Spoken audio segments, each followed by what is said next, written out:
L'aide-soignant ou l'aide-soignante est une personne de ressources parce que dans le système sanitaire, l'aide-soignant est avant et après. Voilà. Parce que quand on prend un médecin qui veut faire sa consultation, je crois que l'aide-soignant est bien placé pour l'accompagner. Parce que sans l'aide-soignant, le médecin seul ne peut pas faire le travail. Très souvent, on trouve les aides-soignants dans les services d'accueil. C'est-à-dire quand on va dans les consultations à l'accueil, il y a les aides-soignants.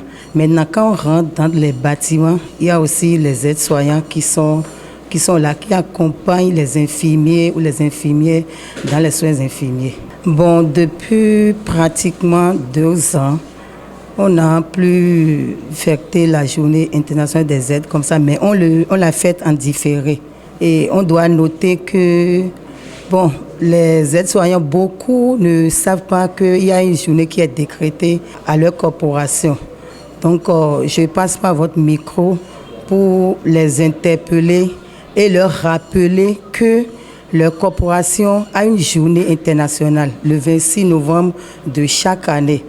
Donc, par votre micro, les aides-soignants qui vont me suivre après cette interview vont comprendre et retenir dans leur esprit qu'il y a une journée comme ça qui est décrétée dans le monde entier pour les aides-soignants.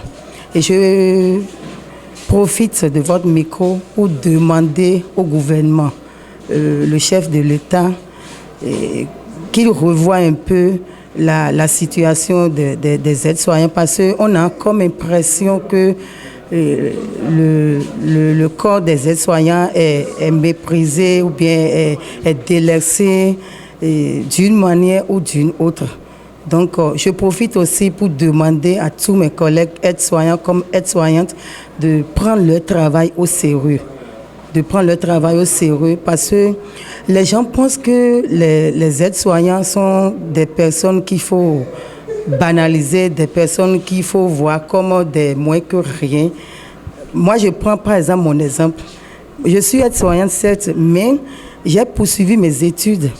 Et là où je suis en 3e année de sociologie. Vous voyez? Donc, j'exhorte vraiment les aides-soignants à se battre vraiment. À se battre, à ne pas dire, bon, je suis déjà aide-soignant, je peux m'arrêter là. Et ça fait de la peine quand on voit des aides-soignants. Je ne suis pas la seule dans le cas. Il y a d'autres aides-soignants qui ont continué leurs études. Si le gouvernement pouvait nous écouter, nous entendre et améliorer un peu nos situations pour qu'on ne soit pas statu quo sur notre statut, comme on le dit très souvent, je crois que ça va faire vraiment du bien. Nous faisons des réunions, des rencontres.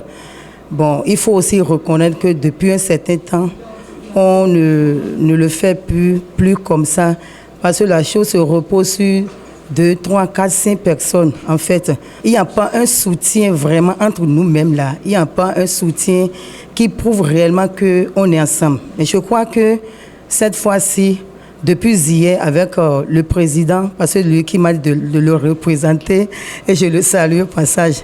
Donc, c'est avec lui, depuis hier, on a ouvert un autre creuset. Et nous sommes en train d'ajouter les aides-soignants, que ce soit les prestataires, que ce soit les ACE, les APE. On est en train de les ajouter sur le forum. Et là, on va essayer de discuter vraiment de tous nos problèmes, tout ce qui concerne notre corporation. Bon, à l'endroit de tous mes collègues, je les salue d'abord. Et je dis merci à tous ceux qui nous accompagnent toujours, tous ceux qui ont cru d'abord à leur profession et qui sont toujours avec nous.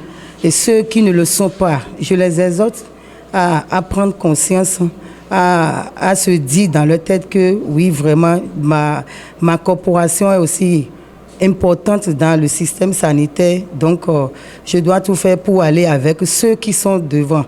Donc, je dois tout faire pour les accompagner. Je voudrais remercier tous les chefs de cet hôpital, les professeurs, les médecins, les infirmiers, en tout cas tout le corps médical. Je remercie tout le monde.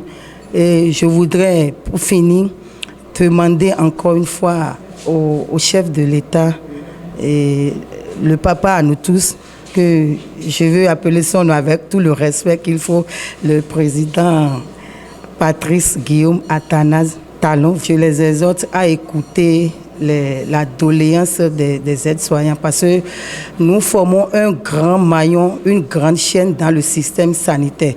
Donc je voudrais qu'ils nous entendent et qu'ils régularisent un peu notre situation parce que en conclusion, ce qu'on fait, c'est pour la population, ce n'est pas pour nous, c'est pour la population. Donc quand on est mieux satisfait, on a le devoir de satisfaire aussi la population pour qui nous travaillons.